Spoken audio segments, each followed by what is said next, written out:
Jin Yucheng's novel Flowers text chapter 3. 1.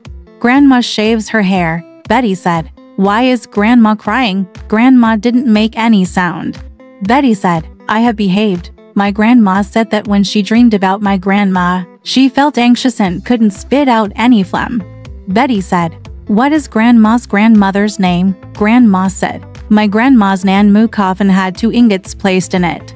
Last night, the nails in the coffin were missing.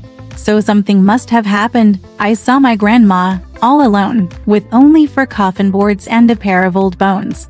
Like a fish."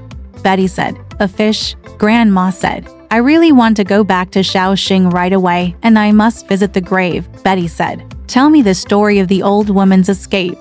Grandma said. "She has told it several times." Betty said that Chang Mao fell and everyone fled.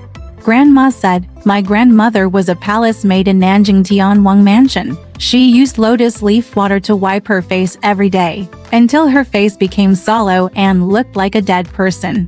One day, she quietly got into a coffin with a bottomless bottom, and several policemen tried to rape her. On the way out, the lid of the coffin was opened. The concierge looked in and said, 'I'm standing still.' The coffin was pushed out of Nanjing City. The floor pulled out and my grandma fell out. She immediately ran away to the south. She ran away. She didn't have anything with her. If you don't have enough money, Grandma won't be able to escape quickly." Betty said, "Fake?" Grandma said it was true. Betty said that on the last trip, she slipped out of the palace and happened to meet the empress of the palace. She went out to eat wontons and was very frightened. Grandma pulled her head and said, "Betty, it's better to get up. Don't stay in bed. Go and study quickly." Betty jumped up and said, "What are you doing? This is a postcard from Hong Kong. I want it." Betty snatched a card from her grandma and pressed it under the pillow. At that time, Po received a stack of postcards of Hong Kong scenery. My brother said in the letter that he could send it to his friends as a Christmas card. Bao asked Betty to choose a few pictures, and Sheng asked for 2. Betty finally chose one, the Star Ferry and the scenery of Victoria Harbor. Bao wrote carefully, "Wishing Miss Betty a Merry Christmas." The word "Miss" is Betty's request. Betty happily took it, one chosen by a student from Shanghai, and sent to my neighbor Shuhua Maoming Road. Another one showed a postcard of a plane about to land at Kai Tak Airport and approaching a building. Sheng thought for a moment and wrote the address, 3rd floor, No. 5, Alley, Jikong Road, Big Zither, Shanghai, in the next column. He wrote, "Xiao Mao, how are you doing? We haven't contacted each other for a long time. I've wanted to come to the Grand Zilling Bell several times, and I also wanted to go to Suja River. Happy New Year." Betty said, "Right, Merry Christmas." Hu Sheng said, "My father said that capitalism is superstitious and the Chinese people do not recognize it." Betty turned around and said nothing. Bao wrote one for his grandfather and one for his dear Mr. Song, wishing him a Happy New Year, and put them in the mailbox at the front door of Sinan Road. He also wrote one for Sister Xuan. Betty sent them there and brought back some movie instructions. At that time, every movie had a printed instruction manual that the audience could pick up when entering the venue. Betty's parents have collected movie clippings for more than 10 years. Po has seen them, and they are full of several large boxes, a considerable amount. Betty only collects movie manuals, Betty said. My parents went to watch a movie at the Da Guangming, and they happened to be seated next to each other, so they started talking and got married. Grandma said, Mom and Dad are classmates and have been dating since they were in middle school. Betty said that her father got into the great light and saw the manual in his mother's hand, so he borrowed it to read, and the two of them laughed. Grandma said that these two people were watching movies or filming movies, acting, and making eyebrows. Betty said, It's true. Grandma said, Nonsense. Betty said, To strangers, only one instruction manual is left, borrowing and returning. Grandma said. It seemed like she was serious about it. Betty jumped up and grabbed Grandma. Bao said, Betty, Grandma said, Good girl, don't make any noise. Bao smiled. Betty likes movies. Cousin Sinan-lo, my cousin likes to watch movies. Sister Xuan is also a movie fan. There are many social youths nearby. The men imitate Laurence Olivier, Kian LaPhilippe, also known as Fang Fang, including Gregory Peck. It is more difficult. At most, they wear a white shirt with lantern sleeves. It is easier for women to perm Hepburn's hair, shaving eyebrows like Hepburn. Light-colored cropped trousers, 9/4 trousers, and boat shoes. Men and women went to Xu Wan's house to dance and listen to records, and went to Cathay Pacific to watch The Revenge of the Prince, Millions of Pounds, and Roman Holiday nightclub. The intersection is the stage.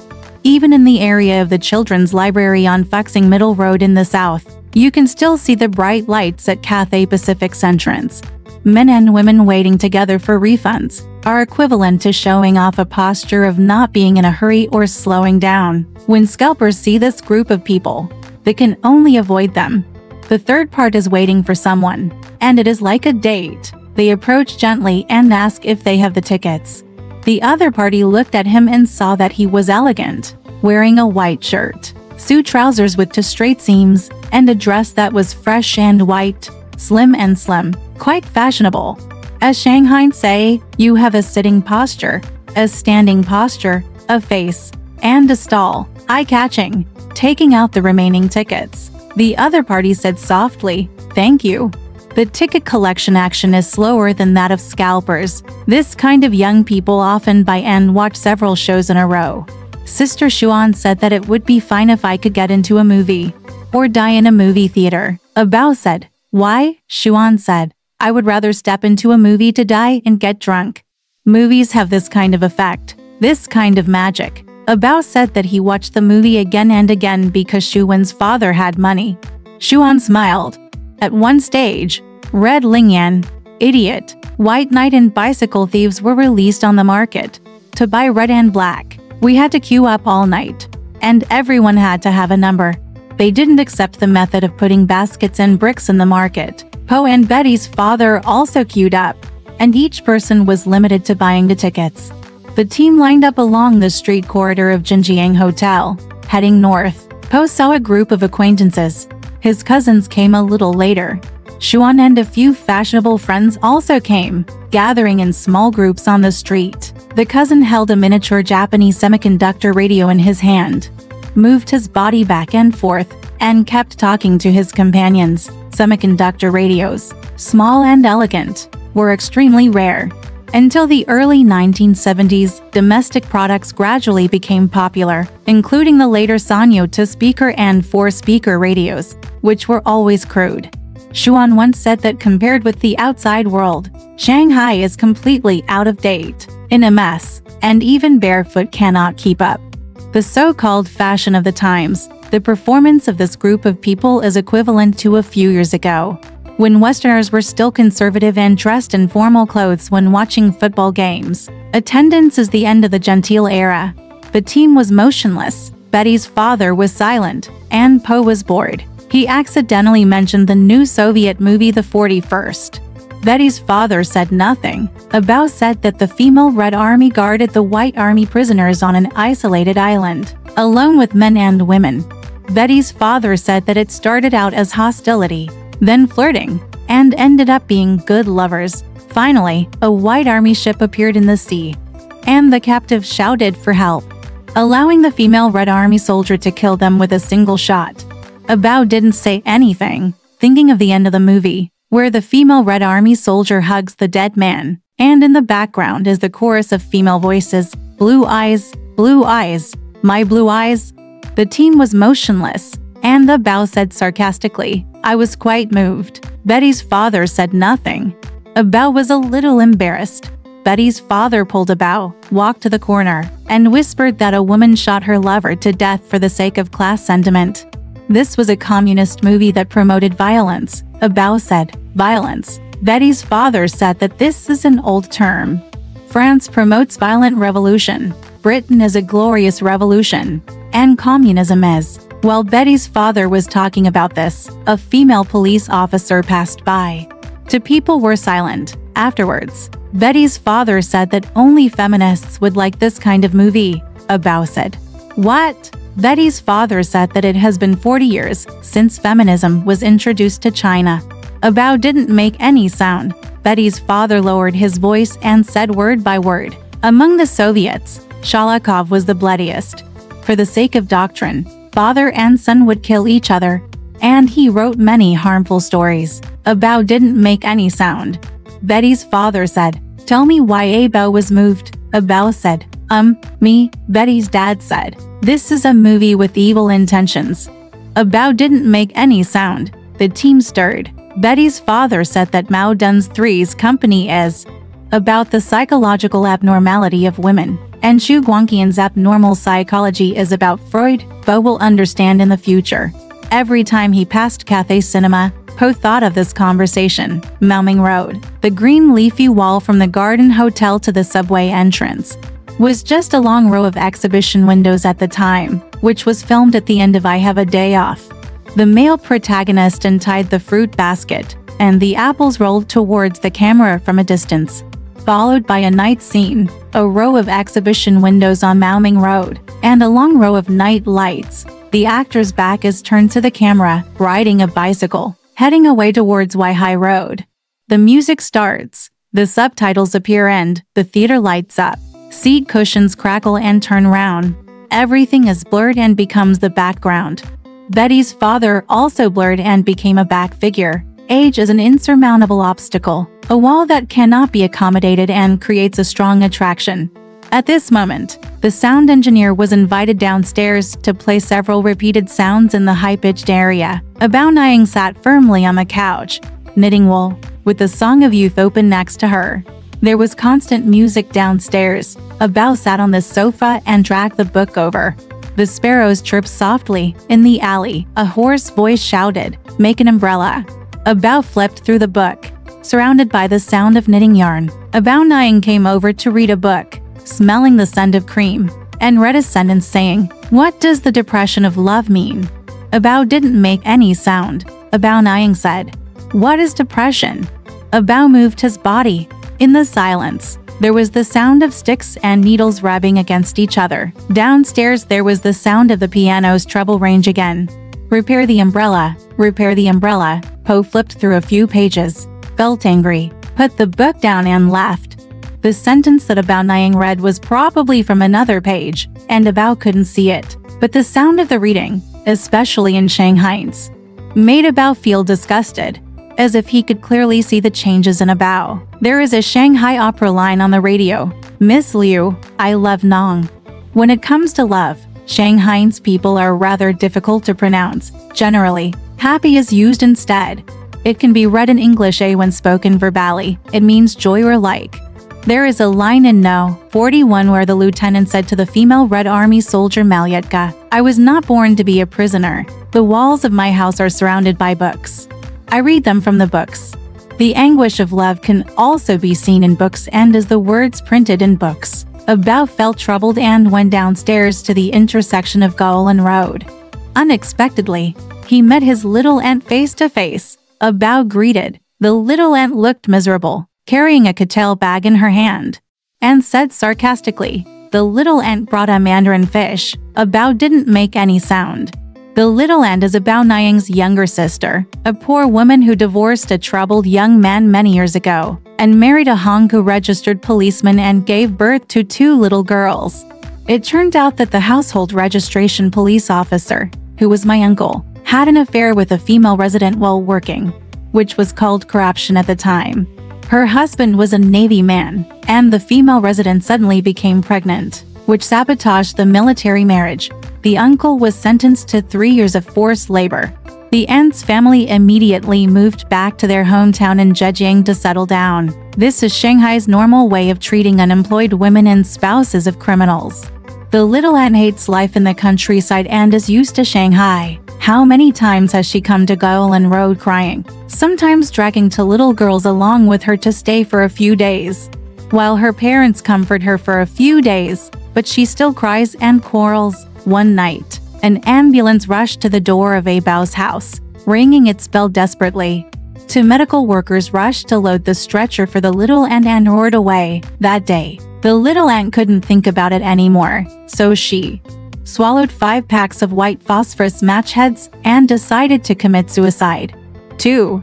The postman delivered the postcard, and Master Li from the barber shop looked at it. With the photo facing outward, he inserted it in front of the mirror and claimed to have contacts with Hong Kong. At that time, Shanghai held its first product exhibition. The Hong Kong in the photos made Shanghai people's minds even more complicated, and the male and female guests looked at it in a daze. 3 days later, the postcard returned to Xiaomao. Master Li said that the stamp is from this city and the photo is from Hong Kong. I really can't understand it. I'm confused. Xiaomao kept quiet, walked into the post office on Changshu Road next door, and bought a 2-cent postcard. According to the address of Lad's apartment left by Husheng, he wrote next to it, Husheng, I am Xiaomao. Thank you Husheng for writing. Come when you have time. Look at me. Happy birthday. This is the only letter in Xiaomao's life. That day Xiaomao returned upstairs, and Xiaomao's mother stood outside the door of the 3rd-story attic, cooking side dishes and sealing the coal stove. The side dishes are simple, including stir-fried dried tofu with celery and braised radish. Usually at night, Xiaomao goes to the big Ximing Bell Market and places a brick. Early the next morning, Xiaomao Niang, or Xiaomao, finds the bricks and queues up to buy celery, radish, and soy products. At this moment, little Mao Niang said, Why are you refusing to study again and running back after lunch? The teacher will bite people. The little fur doesn't make a sound. Little Mao Niang said, I will tell Chairman Mao right away. Xiaomao said, I have a stomachache. Xiaomao Niang said, Fart. Little man, why does your belly hurt? My brother and sister have good grades. Xiaomao, I raised them in vain. Xiaomao said, his stomach hurts again. Xiaomao lay down on the sleeping bed. Xiaomao Niang said that my mother works hard and works the night shift. She only buys 1 ounce of noodles, 1 ounce of green onion oil, and 1 ounce of soy sauce. Even if the canteen serves meat, she competes in knotting yarn and makes her bones hurt. She cannot be a jingbai. Little girl's skin, the little fur doesn't make a sound. Xiaomao Niang said that if you study well, you will be a technician or factory director in the future, and you will have tea in the glass office. Xiaomao said, talking again. Little Mao Niang covered the walk and said, Go get a cup of hot water. Xiaomao said, Yes. At this moment, outside the dormer window, the sunlight is covered with black tiles. In the nearby area, there are smoke from chimneys and dense factories, including cotton spinning factory, cigarette factory, potion factory, brush factory, handkerchief factory, wool spinning factory, silk spinning factory, machine factory and steel factory. The factory is open day and night. If the west wind blows from the westerly toothpaste factory, the smell of mint will blow. If the northwest wind blows, the smell of rotten straw from the Sanguintankia paper mill blows in. The rotten odor carries alkali gas, and the sour gas burns the throat, and everyone closes the windows. Xiaomao and his classmate Jiang Wo came back from his house. They became masters of fist and have been studying Xingyi for half a year. Master Fist's room faces the Suzhou River to the north and lacks space to erect stakes. Small white chalk circles are drawn on the cement floor to erect round stakes to nourish qi. On this day, the Fist Master was wearing a Yuanqing dense, not clothing and told his two apprentices that to strengthen their strength, they have to go to the pile heads to find it. If they realize and feel the strength, they will make progress. Jiang Wo remained silent, panicking because of the incident of stealing 3 comic books from his classmates. The Fist Master laughed and said, 3 pig heads. This will also scare you. If your classmates really want to hit you, Jiang Wo must remember, don't hit him in the face. The teacher will notice if your nose is blue and your eyes are swollen. The founding of the country is silent. Xiaomao said, if 3 classmates came up to fight, I would block them. Master said, it depends on the situation. Your eyes should be wide open. You may be easily dazzled by looking round. And if you hit with your fist, don't close it no matter how painful it is. Don't hold your head. And don't be scared. Xiaomao said, for people rushed over. Master said, remember, keep an eye on a person and use force. Understand, there are many people. No matter what, punches are not correct. Use them when you have free time. Keep an eye on a person and keep punching until the other person is frightened. Even if your head is broken and bleeding, you can still punch. To pick it up, to move it, take it out with your fist. The water will be cold and clear. Carry it to the Big Dipper and return to the south. The little fur doesn't make a sound, Master said. It is better to ring the golden bell once than to break the drum with thousands of sounds. Xiaomao thought of the scene in the class, and his blood came to his eyes. The master said, "Don't be scared. The moon will not change when it is gone. The arrow will not break the steel. The waist will be strong. You understand. Now practice patiently. The 5 elements boxing alone." Xiaomao said, "I heard it." The master said that after that, he would practice split boxing and find the strength method at home. If he found it, he would practice something else. Xiaomao and Jingwo nodded, and each took out 2 packs of Labor brand cigarettes. Master said, "Xiao Kai, if I smoke cigarettes, I will at least eat horse heads." Xiaomao said, "I will buy red peony and blue peony for Master to eat in the future." Jingwo said, "With the pocket money, I will use the Master first." Master said, "Just remember, and I will look at your performance. If you don't do well with your fists, I will slap you." Xiaomao nodded. The master said that he will teach you the kung fu of beating people. Now, think about the force, and concentrate the energy on the soles of your feet and upper forearms. Remember this, Xiaomao said. Remember it. Jingwo said, "Master, I put a knife of straw paper on the domino bench. I played for a few days, and a hole was made in the straw paper. As a result, I gave my father a life. I don't regret it." The master didn't answer. Wuning Road Bridge is Xiaomao's father's No. 8 Shanghai steel factory. When the bell rings, a long truck loaded with hot steel bars drives out. Inside the barbed wire fence, steel bars like red snakes scurry straight every night. Xiaomao picked up his rice bowl and said, "The teacher asked me to write an essay about the situation in my parents' factory." Dad put the mung beans in the bottle and said, "It's better to write about factories and workers." In the past, a song was played in the workshop with only one sentence, 10.7 million tons of steel. Ahoo-hey, 10.7 million tons of steel. Ahoo-hey, it was amazing. At that time, China wanted to surpass the UK, and it would soon surpass the UK. It needed 10.7 million tons of steel. Just 10.7 million tons of steel. It was whatever it wanted, Xiaomao said. Why not surpass the United States? Xiaomao's father said, "American red guys, young soldiers, can only eat canned lunch and meat. What's the point of exceeding it? Shanghai understands. The British have always made the market." Xiaomao said, "France." Xiaomao's father said, "Wait for Chairman Mao to speak, and the leader will say, who is the opponent? China will soon be #1 in the world, and Hollywood will be #1. Xiaomao Niang said, "Stop talking and eat." Xiaomao's father put down his wine glass and said, "You can't open Jinshu casually. Once Jinku is opened, things will be easier to handle." Xiaomao Niang said, "At what time can I quit drinking?"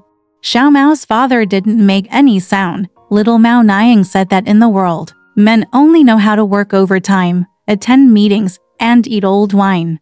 Only leaders understand my thoughts and know that I am good at work. Xiaomao said, "Yes." Xiaomao Niang said that my mother was always at fault and was responsible. She thought of the leader and felt at peace. Forgive the few sluts in the workshop. Whatever I want to say on the tip of my tongue, the leader has already understood. The little fur doesn't make a sound. Xiaomao Niang said, "Xiaomao? Just read about mom? That's okay." Xiaomao nodded. Little Mao Niang said that she had not been able to be a model worker for a few years. She saw others getting certificates and moving to the new cotton spinning village and living in new workhouses. Why was her mother not angry or making a fuss? Xiaomao's father said, "Don't turn over the old imperial calendar." Xiaomao Niang said, "If someone else made such a noise that they rolled on the ground, fell out of bed, scolded Shanmen, and cried to the ground, why couldn't mom do it?" Xiaomao said, "Why?" Little Mao Niang said, "The glory does not belong to me, but to the leader. Thinking of this, I have no grievance." Xiaomao asked why female workers often make noises. Xiaomao's father said that female workers only care about minor issues, while male workers are secretive, generous on the outside, and the most ambitious. Xiaomao said, Why are all the mechanics men? Xiao Mao Nying said that climbing up and down in the machine used to be unseemly, ugly and inconvenient. The little fur doesn't make a sound. Little Mao Nying wiped her eyes and said, "Of course I feel wronged, but my mother needs to understand people in this life and help people all her life." Xiao Mao said, "I wrote it down." Xiao Mao glanced at the portrait of the leader and remembered that the day before yesterday, Yun Feng suddenly walked upstairs and looked at the portrait on the chest of drawers. Yun Feng smiled and said, "It was bigger than the neighborhood committee." Xiao Mao said, "Sister, what's the matter?" Yun Feng said, "Where is my mother?" Yun Feng's floral thin cotton padded jacket had a bloated chest, and the buttons were loosened, revealing the thick towel padded inside. When Xiao Mao looked at it, Yun Feng's face turned red. She hid it tightly and said, "I'm leaving." The little fur doesn't make a sound. Yun Feng went down. That night, my parents were working the night shift. The tram No. 24 on Shikang Road passed by with a clanging sound. I heard my uncle coughing on the second floor. Yun Feng went up and down the stairs to collect water, and then became quiet. Outside the dormer window, the north wind is cold. In the direction of Shikang Bridge, I can hear the sound of motors and whistles of ships sailing at night. In the area of Yejiazai and the Suzhou River, there is a long dung pier on the opposite side of the river. There are empty dung barges on the shore. The water is shallow and the deck is shaking. Shaking, higher than the flood control wall. Xiao Mao's eyes are a little sore.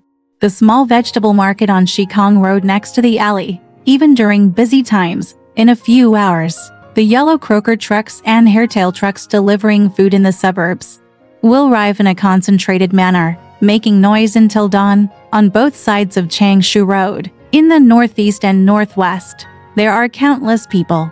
Handover of the midnight and night shifts in the factory. The residents of the Grand Sonnery Bell had 15 photoelectric lamps, one by one dimming. It was late at night, and the quilts began to heat up. 3. On Sunday afternoon, He Shang walked into the big Ximing Bell Alley. At the entrance of the barber shop, there were two little girls dancing with rubber bands. One was the eldest sister, and the other was Lanlan from the alley next door. He Shang looked at the house number and said, "I'm looking for Xiao Mao on the 3rd floor." Lan said, "I will lead the way." Xiao Mao did not do well in his homework and was punished by writing. The two little girls led He Shang into the shop. The radio plays Benton's Yanyan Makes Matchmaking by Ding Shai, which is extremely melodious. He Shang walked past a row of barber chairs and went to the 2nd floor. A door opened and Yin Feng hugged her daughter to nurse and went up to the 3rd floor. Xiao Mao heard the noise, blocked the door, and said alertly, "What are you doing? Get out quickly." The eldest sister said, "A visitor is coming." At this moment, Xiao Mao was very happy to see He Shang behind Lan. The two of them arrived in front of the square table and had just said a few words. When Xiao Mao turned around, the eldest sister and Lan moved faster. They opened the cupboard and each took out a braised liver knot and a piece of sweet and sour short ribs. Xiao Mao said angrily, "Get out of here, get out of there." The two little girls had a bunch of silver bells flying around Shanghai-style and fled downstairs. He Shang smiled and looked out the tiger window. All he could see was the roof of the alley. The two exchanged a few words and then went downstairs. Yun Feng on the 2nd floor pulled her daughter away, covered her chest and said, "Get out." Xiao Mao said, "This is my friend." He Shang nodded towards Yun Feng. The two of them went to the ground floor, exited the back alley, followed Shikang Road, and walked north. He Shang talked about the eldest sister and Lan. Xiao Mao said, "A pair of greedy embryos." He Shang said, "I know a little girl who is younger than Lan. She plays the piano half-heartedly and likes to watch men and women dating and wandering on the road." Xiao Mao said that he is much more sensible than Lan. He Shang said, "Speaking of a quiet temper, my original neighbor, Sister Shuhua, was silent and only enjoyed writing and copying a few books." Xiao Mao said, "I like to copy martial arts routines and famous ancient sayings." He Shang said that Sister Shuhua copied poems, with small characters line by line. Xiao Mao said that my classmate Jiang Wo specializes in copying poems from Chinese language books, such as, "There is no jade emperor in the sky," There is no Dragon King on the earth. I am the Jade Emperor. I am the Dragon King. Hu Sheng said, my father knows about copying such revolutionary poems. Will definitely be praised. Xiao Mao said that people from cadre families speak the same language. My classmate Jiang Wo's father is a cadre in a suburban county. He found that Jiang Wo had to copy sentences about rural areas 10 times, such as, trees have many old roots, people have many old words, dentists like me. The old man was trembling as he spoke. Hu Sheng said, I only remember one line of this poem. With 3 tendons holding one head. Xiao Mao smiled. Hu Sheng said, my father told me that this is a new style of righteous poetry. Xiao Mao said that if we talk about righteousness, it is the Song dynasty. Hu Sheng smiled silently. The two of them walked to the bottom of Shikong Road. In front of them was the Suzhou River. They were approaching for the first time. Shanghai was relatively excited. The sun was shining on the river from the west. It was the ebb tide. There were straw, rotten cattail wrappers, and vegetable peels floating on the water, dyed with scraps of gold. And they quietly looked towards the river, east flow. There were many boatmen parked on both sides of the river, and boats were coming and going in the river. In the crowd, a long row of barges slowly moved across the water. Hu Sheng thought of 4 sentences and recited them. The beautiful scenery in the dream is like a flash in the pan. Then the flowing water suddenly disappeared. The withered petals are scattered with lingering fragrance. It smells hot with the rotten soil. Xiao Mao said, it was written by foreigners. Hu Sheng said that Xu Hua copied it. The little fur doesn't make a sound. Hu Sheng said that it was written by a cousin of Xu Hua. Xiao Mao said, I don't quite understand. Hu Sheng is silent. Xiao Mao said that to the east of this place is the Mother of Pearl Factory, and the Mother of Pearl Factory Bridge. And beyond that is Tianzi Bay, the birthplace of the working class. Hu Sheng said, I know. This is called Jiangning Bridge, with the Shanghai-Hangzhou line in front. The railway is close to the Suzhou River. The Mother of Pearl Factory is the Mint. The Suzhou River bends to the south here. The railway continues to the east, and in the middle is the Mother of Pearl Factory, a large Western-style house, like the Berlin Reichstag. Xiao Mao said, my eldest sister's mother used to sit here every year and make lead coins. 1 cent, 2 cents, 5 cents, bang bang, bang bang. The machine rang, and the coins piled up into mountains. But later she got sick and stopped doing it. Hu Sheng said, it is unimaginable. Xiao Mao said that dimes are equal to piles of white pebbles, and not worth a penny in the factory. They are equal to piles of snail shells. I told my eldest sister, if you let me grab a handful, it would be fine. The eldest sister smiled with a dimple on her face. Hu Sheng said that Lanlin looked good when she smiled. Xiao Mao said that if it were summer, he would go to climb Yangshan Bridge and jump off the bridge. Hu Sheng said, I don't dare. Xiao Mao said, put in the candle. Okay. He put his feet down, hugged his hands tightly, and jumped down with his eyes closed. The student in Shanghai said it was like parachuting.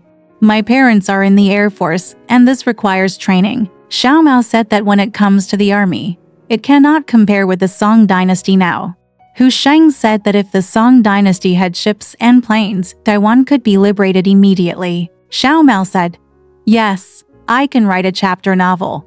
In Taiwan City, the suspension bridge was raised, a cannon was fired, and a group of people came to kill, with the word Hu on the flag.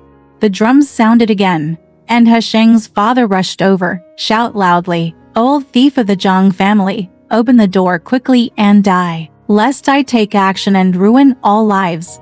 Hu Sheng smiled. Xiao Mao said, I know an old man who lives in Shangzhijia, Qianjia Lane, Weihai Road. He has hundreds of old society comic strips in his hand.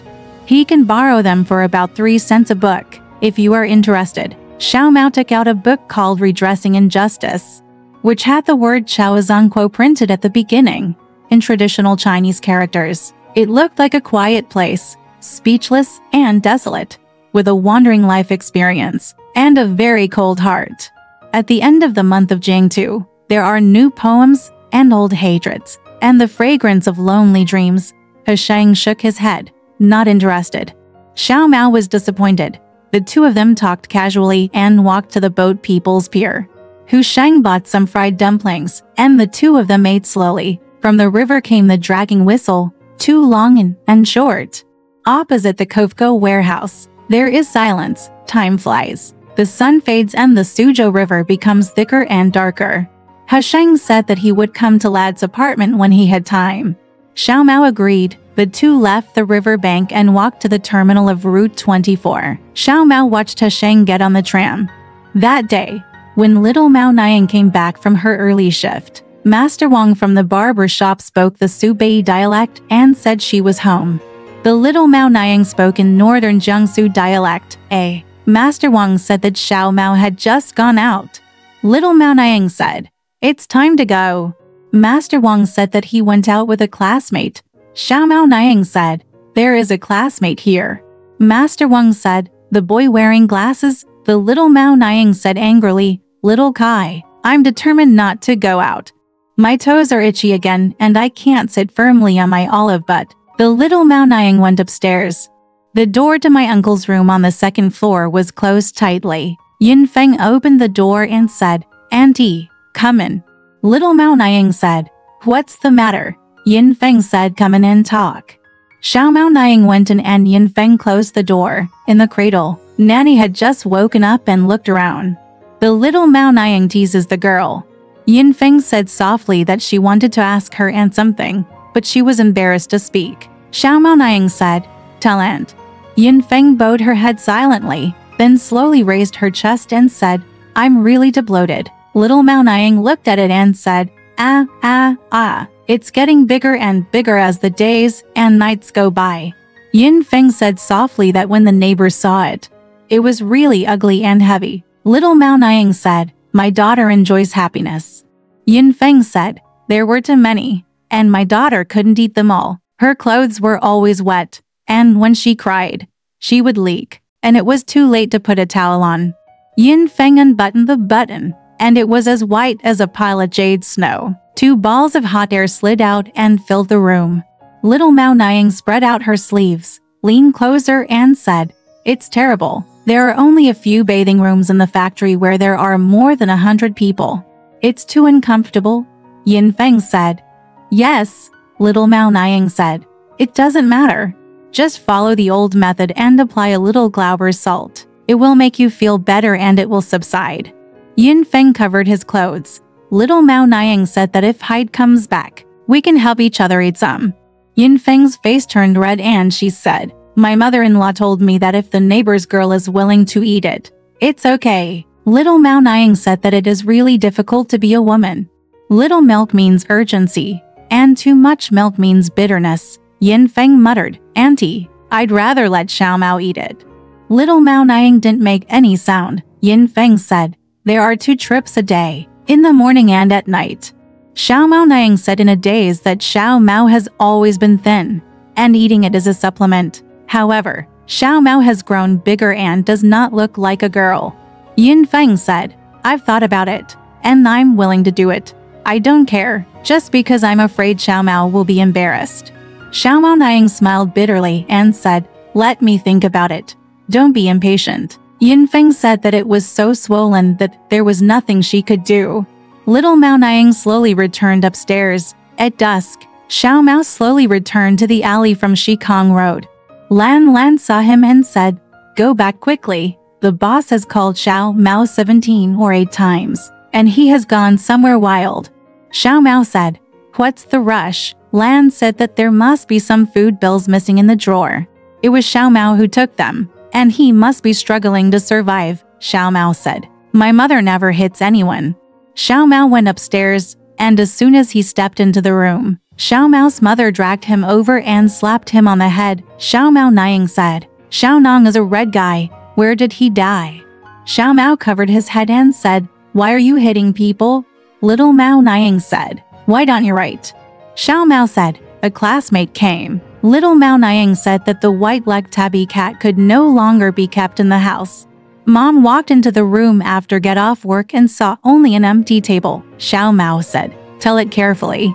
Xiao Mao Niang said, "I always thought that Xiao Mao was still a little girl who could suck milk, and her mother was reluctant to beat her. Now it seems that her ankle bones are hardened, right?" and she can go wild everywhere. Xiao Mao said that it is wrong to hit people. Little Mao Niang said, it's so annoying. Xiao Mao said, no matter how reasonable it is, you can just speak up and do it with your hands. Leaders never hit people. Alright, this part of the story ends here. Want to know what happened next? Let's listen to the breakdown next time.